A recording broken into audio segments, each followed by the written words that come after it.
In a spectacle of grandeur and diplomacy, King Charles III and Queen Camilla touched down in Sydney, Australia, marking a significant chapter in royal history, arriving on a Royal Australian Air Force aircraft amidst a torrential rainstorm. This visit is King Charles' first official trip to Australia as the head of state since ascending to the throne in September 2022. The couple's 6-day tour promises not only to revive the historic ties between Australia and the British monarchy but also to address crucial issues like environmental conservation and cancer research. Stay tuned as we unravel the remarkable events, including dazzling light shows, poignant meetings, and even some controversy. But before we dive into the details, make sure to like this video, subscribe to our channel, and hit the notification bell so you don't miss out on any updates from this royal tour. If you're enjoying this story and want more captivating royal updates and historical stories, don't forget to hit that like button, subscribe to our channel, and ring the bell for notifications. Now, let's continue with the exciting details of this royal visit. The King and Queen's arrival in Sydney was nothing short of spectacular.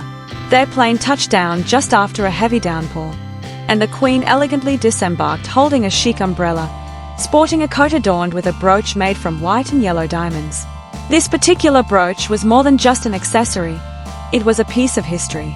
Originally given to Queen Elizabeth II during her Commonwealth tour in 1954, it now served as a sparkling tribute to the late monarch. Awaiting the royal couple on the tarmac were Australia's Governor-General Sam Mostyn and Prime Minister Anthony Albanese, who extended a warm welcome. The royals then made their way to Admiralty House, the Governor-General's residence, where they would recuperate from their long-haul flight before kicking off their official engagements. Sydney pulled out all the stops to commemorate the King and Queen's arrival, with a breathtaking light show at the iconic Sydney Opera House. The 4-minute photo montage illuminated the sails of the Opera House with a collection of images from previous royal visits, showcasing King Charles as a young Prince of Wales and Queen Camilla from her days as the Duchess of Cornwall.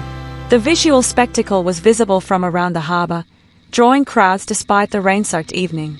However, the light show faced a minor hiccup. A cruise ship, aptly named Queen Elizabeth, delayed its departure from the harbour due to lightning, partially obstructing the view of the projections. Nevertheless, the show went on, standing as a tribute to the long-standing relationship between Australia and the British monarchy. King Charles' visit to Australia is not just ceremonial, it carries a personal and strategic touch. This tour is his 17th visit to Australia, but his first as monarch and his first major overseas trip since his cancer diagnosis earlier this year.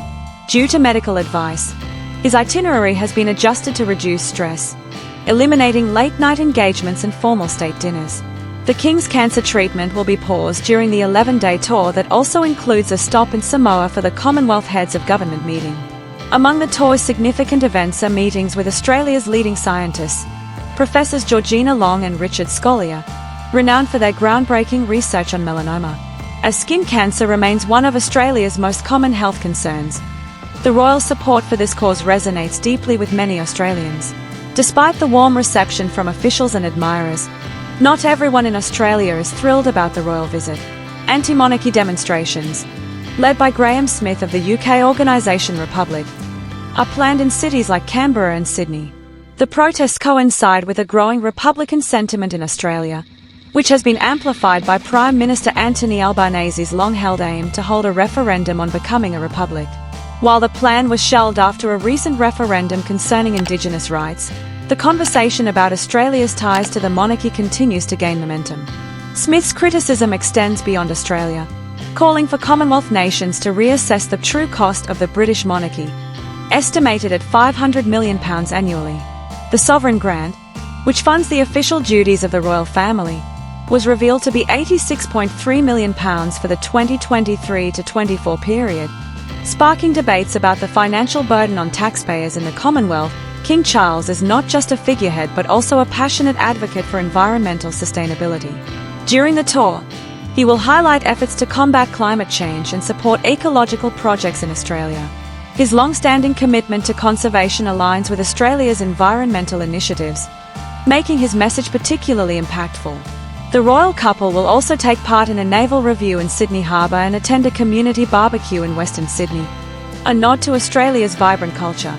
These engagements aim to foster a sense of unity and nostalgia for the era when the monarchy's presence was a more significant part of Australian life. The significance of King Charles and Queen Camilla's visit extends beyond its historical context. As the first monarch to visit since Queen Elizabeth II's tour in 2011, King Charles faces the challenge of connecting with a new generation of Australians who may not share the same emotional bond with the monarchy.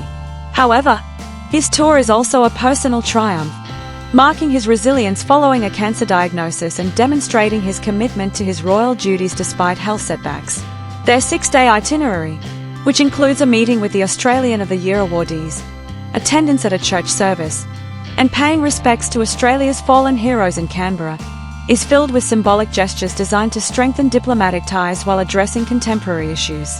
The Royal Tour of Australia by King Charles III and Queen Camilla is a journey of historical significance, personal resilience, and strategic diplomacy. From the dazzling light show at the Sydney Opera House to addressing vital causes like cancer research and environmental conservation, their visit embodies a blend of tradition and modern relevance. While the couple navigates the complexities of Republican sentiments and anti-monarchy protests, their enduring appeal and commitment to service remain at the forefront of this historic visit. If you found this story captivating and want to stay updated on the latest royal news, make sure to like this video, subscribe to our channel, and hit the notification bell. Thank you for watching, and see you in our next video.